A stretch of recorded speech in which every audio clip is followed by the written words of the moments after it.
Just to be clear, there is no one perfect lens that's going to meet all of your needs, but if I was going to pick only one for a micro four thirds camera, then I would go with this Panasonic 10 to 25mm f1.7 lens. And as I tell you why, I'm going to compare it with this Olympus 12 to 40mm f2.8 lens, which is also a good choice, to tell you why I think this is the best all-around lens for video if you're only going to choose one. And I have Amazon and B&H links to both of these lenses in the description, so if you decide to purchase one, it won't cost you anything, but it will greatly help out the channel. So when it comes to choosing a lens, there are three main things to consider, and that is the focal length, the maximum aperture, and the autofocus capabilities. Starting with the focal length, the lower the number, the wider the field of view, and the higher the number, the more narrow the field of view. I like to have a variety of focal lengths when making my films, so a zoom lens is the most convenient. 24, 35, and 50mm are my most used focal lengths, and they're actually the only three that I used when shooting my last short film Bedtime that I'll have linked in the description, so you can check out how using those various focal lengths contributed to the overall look of the film.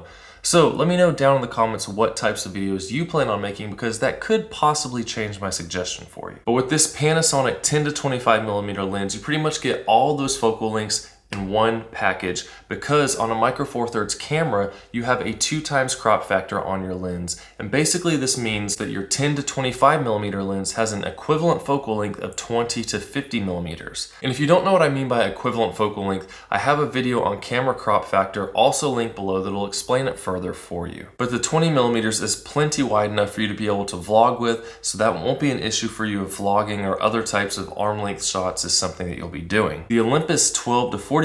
on the other hand gives you an equivalent focal length of 24 to 80mm, which is still plenty wide enough at 24mm for things like vlogging, but you get the extra reach of up to 80mm when compared to only 50mm of equivalent focal length in the Panasonic lens. But with that extra reach, you will be making a trade-off for the maximum aperture capability of this lens. The Olympus 12 to 40mm only lets you get down to f2.8, which is really good and will give you a nice shallow depth of field, but the 10 to 25mm will give you a maximum aperture of f1.7, which will give you an extra 1.6 stops of light, as well as an even shallower depth of field.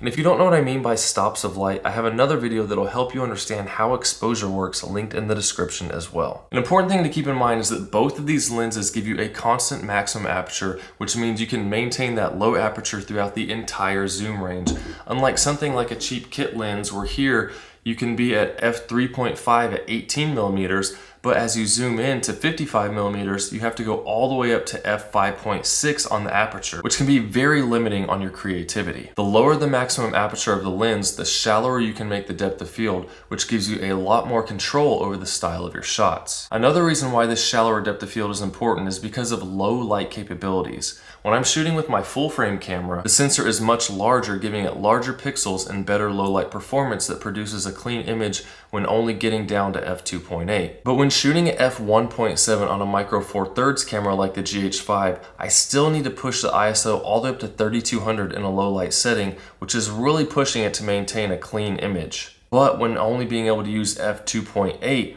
the ISO has to be pushed all the way up to 10,000 to get the same exposure, which introduces a lot more noise into the shot than you'll probably want to have, and starts to hurt the autofocus capability. And this is why I definitely stay away from lenses like the Olympus 12 to 45mm f4, because you'll have to max out the ISO at 12,800, which really makes the image fall apart, as well as completely killing the autofocus performance of the camera and the lens. So having the option of getting all the way down to f1.7 is a definite must for me in choosing a zoom lens for filmmaking. And speaking of autofocus, the last thing to make sure of is that the lens has great autofocus capabilities, because starting out, chances are you're going to be shooting things yourself, or possibly even yourself, so good autofocus is a must. One of my favorite ways to test a lens's autofocus is to do a dolly zoom test, because if the camera can stay locked onto someone's face while moving and zooming, then you know it's a good lens. So you can see here when paired with the GH5, the Panasonic 10 to 25mm works great during a dolly zoom, and the Olympus 12 to 40mm didn't stay as locked on in the dolly zoom test, but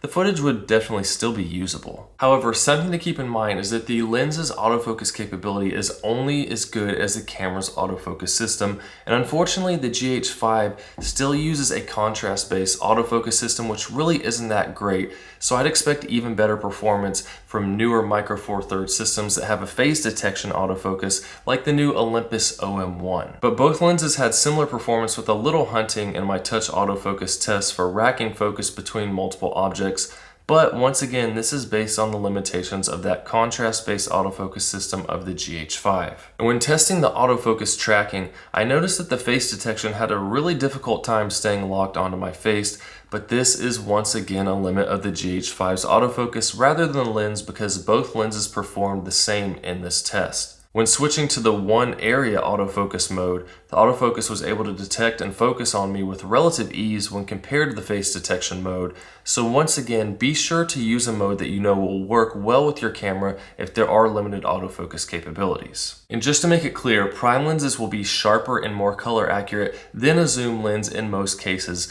but they're also typically going to be more expensive, and you have the inconvenience of always carrying around and switching out multiple lenses. For example, getting the Panasonic 12 and 25mm f1.4 lenses will cost you $2,000, whereas the Panasonic 10 to 25mm f1.7 lens is only $1,500, while giving you many more options of focal lengths to use, as well as the ability to do effects such as the dolly zoom or even a quick zoom in on character, such as in a setting like this. And one last thing that I like about both of these lenses is their ability to switch between electronic and mechanical focusing.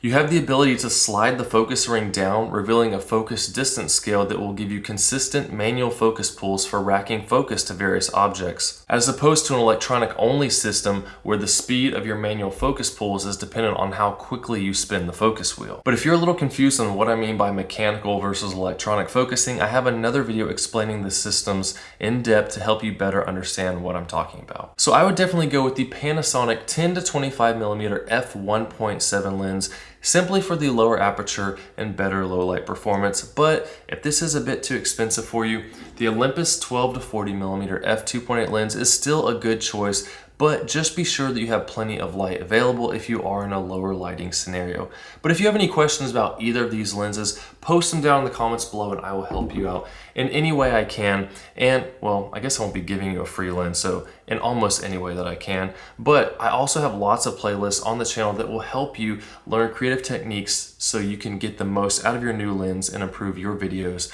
even more. But if this video was helpful, then please hit that like button, subscribe if you're new, and I will see you in the next one.